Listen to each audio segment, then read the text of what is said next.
It's a sign of immaturity, and it's a sign of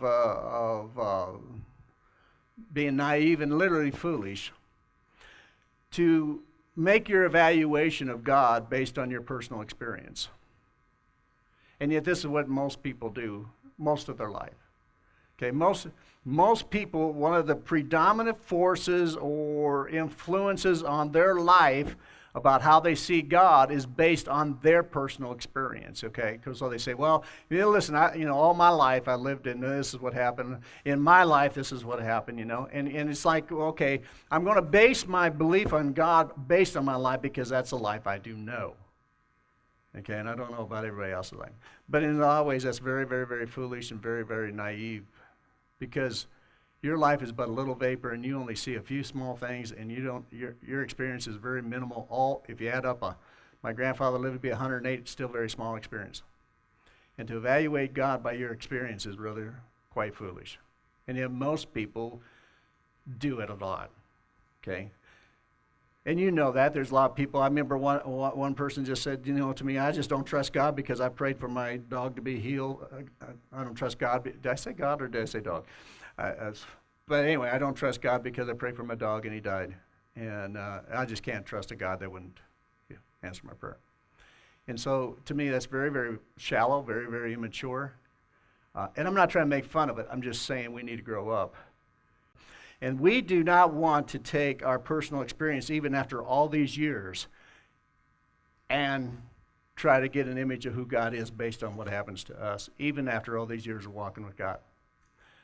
He is truth and he remains. And so what we look for, and I'm just saying that because really it's almost like, pulling out your own little chemistry set. I just found a little box in my garage in another big box.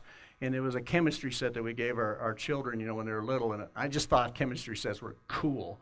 To this day, I just think they're cool. They got the little vials and they got the little things you can mix. And frankly, I really enjoyed chemistry class. It was fun to see what would explode. And I didn't get a real great grade in chemistry class, but I got a great experience.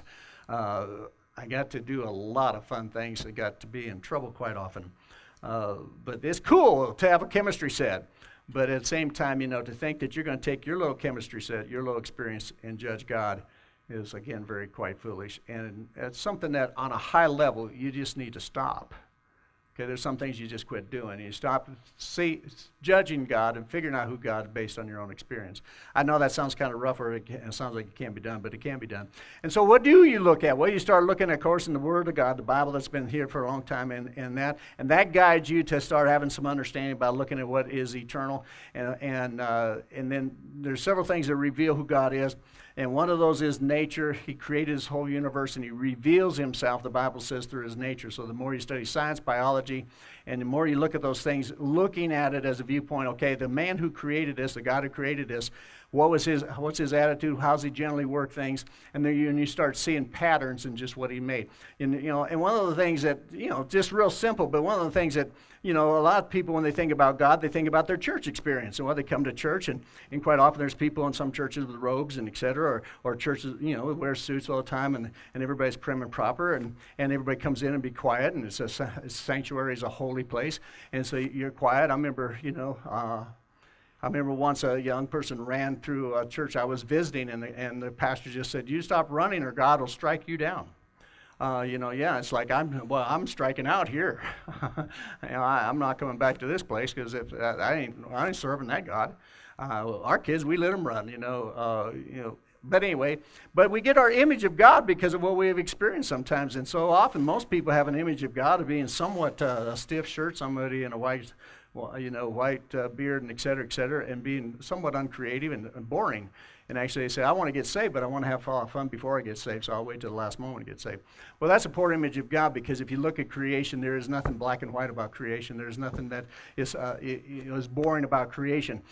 God shows his infinite creativity and his craziness. Literally, I don't know if that's a good word or not, but he shows his craziness by what he created and the variety and the mass of how much he created. He's not a track home builder.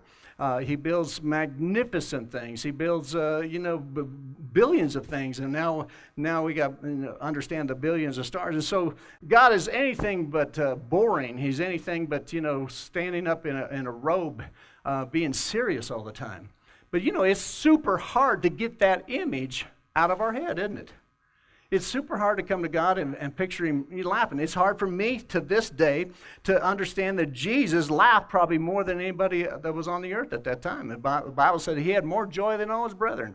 It said the people, some of the people that wrote, the soldiers that wrote, they wrote letters, said this man Jesus that's becoming quite famous around here, it's easy to tell where he's at. In any village or city he's in, you can hear his laughter.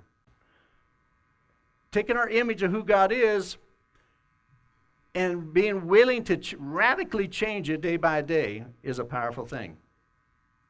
And then once you find out just who God is, you get to either walk in it or not walk in that truth.